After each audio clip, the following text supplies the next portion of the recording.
This video is for entrepreneurs and business owners who are aspiring to turn it from a part-time or beginning venture into a full-time living income. So every company out there says, follow our system, do the work, and you will succeed. 100% of people who use our system succeed.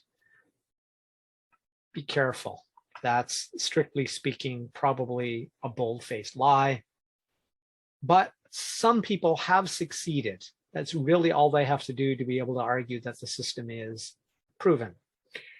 So I can tell you from experience that it's very likely only a minority of students who even ever reach profitability. If you look at the statistics of things like multi-level marketing in that, it's about 1% of people who make over $100,000 a year and something like 4% of people who even break even or make profit at all. And that is, of course, the whole system is there. All you got to do is buy inventory and sell it. And that's way simpler than starting your own real business, your own business where you're creating your own product using their system.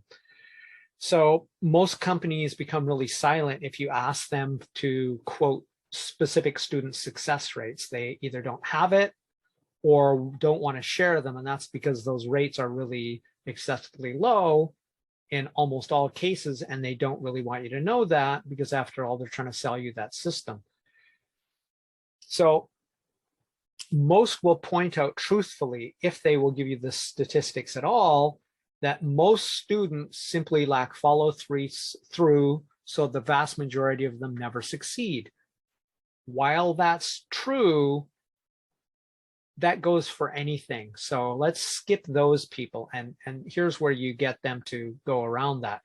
And that is, even from the rare few who do all of the work, still a good chunk of those people aren't necessarily going to succeed, which is why you want to ask what their success rates are for the people who put in the work and what percentage of those people who actually put in the time and work actually succeed. What they'll tend to do is they'll maybe tell you about the lazy ones who didn't succeed and it was their own fault, followed by, oh yes, but did you see so-and-so and Frank and Jane and Sally and Tom? They all make $500,000 a year. It's like, yeah, what percentage of all the students that you have are making those kind of rates? And it's probably well under 1%. It might be 1/100% of their students that are making those fantastic wages. They just want to get your dopamine going and selling their product.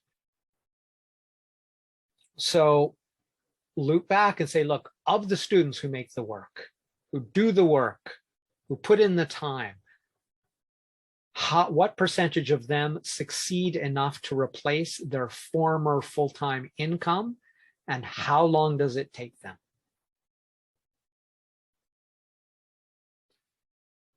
Now you'll actually get a real figure. If they refuse to give you any figures or tell you they don't know, I would just move on to another one, because almost none of them will give you figures, by the way, if any.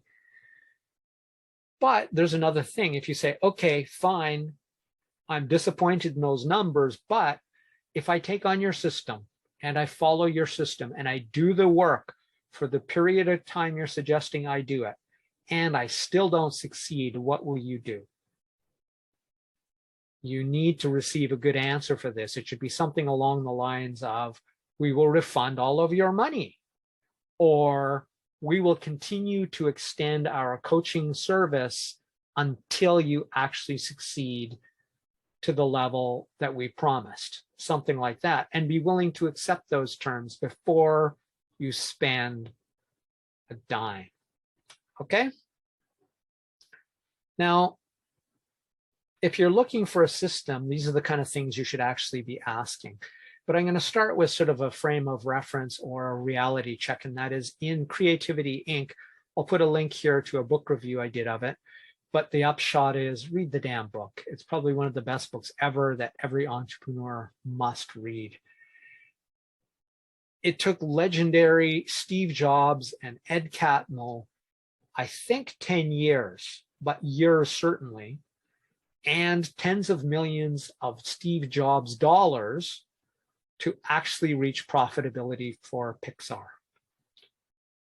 So some of the most successful and proven entrepreneurs in history still struggled for years and tens of millions of dollars. So that gives you a realistic framework as to the probability of succeeding. This isn't to discourage you, it's to put your feet on the ground if you're going to go the entrepreneurial route. Honestly, most people are capable of, but unwilling to put in the work, as I previously cited. So in my experience, I would say a year is an exceptionally short time to become successful at a business, and a decade is probably far more typical than you think. But unfortunately, there's also fewer and fewer jobs in the economy as automation, AI, and robots are taking over more and more jobs and leaving fewer and fewer high-paying jobs and fewer jobs in general than ever before in history. It's getting to the point that we are probably going to have to, as a society, look at universal basic income, as most people in society within the next 10 to 20 years may not be able to make enough income to support their basic living standards. So if you decide you still want to be an entrepreneur, which is one of the few ways left to assure that you might have a chance of succeeding at a job that pays higher than average, then here's some ideas for you. And that is, by the way, I'll put a link to the thing about robots taking jobs right here. It's from Kurzgesagt, called Rise of the Machines, Why Automation is Different This Time. Unlike other times in history, it's not replacing bad jobs with better jobs. It's just removing a lot of jobs. So if you still want to be an entrepreneur, here are some questions to ask yourself before you start. How long am I willing to do this before I decide it's not for me? I would recommend, if you're not prepared to do it for 10 years, survive for 10 years while doing this for 10 years, you probably should just stick with a job. But, you know, make your own decision as to how long you think it should take, and put in the necessary work before until you succeed. So if you're going to be crazy like me, what you can do is you can say, okay, I'm going to take on an experimental mindset. That is, I'm going to buy the proven system. I'm going to see how well it works. And if I think of it as an experiment, then all I'm going to get is results, either results I want or results I don't want, unlike the idea of the frame of success and failure. So if you have the mindset of an experimental mindset, it's like, this is an experiment. I'm going to try some actions, examine the results, and if they're not the results I want, I'm going to go back and I'm going to modify my actions to get different results until I get the results I want. By thinking of them as results rather than success or failure, it takes out a lot of the personal value. It's not a value judgment. It isn't that you've succeeded or failed. It's you've got results, and results are just that. They're impersonal. They're not a value judgment. And you can keep yourself where you need to be in a headspace, which is, I need to iterate this. I got the results. They didn't work. I need to change them. Right. So the other thing is, if you're going to be crazy like me and you want to do this until you succeed, doing a job on the side if necessary to support yourself while you do that, then here is the best frame I know of, or the best quote I know of. I think it's Jim Rohn, but I'm not certain.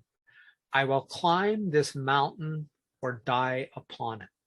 So if anything I said today was of value to you, like, share, subscribe, reach out and ask me questions. That would be wonderful. This has been Crush It Club 181, Frames for Entrepreneurs. My name is Tim B. Green. Bye for now.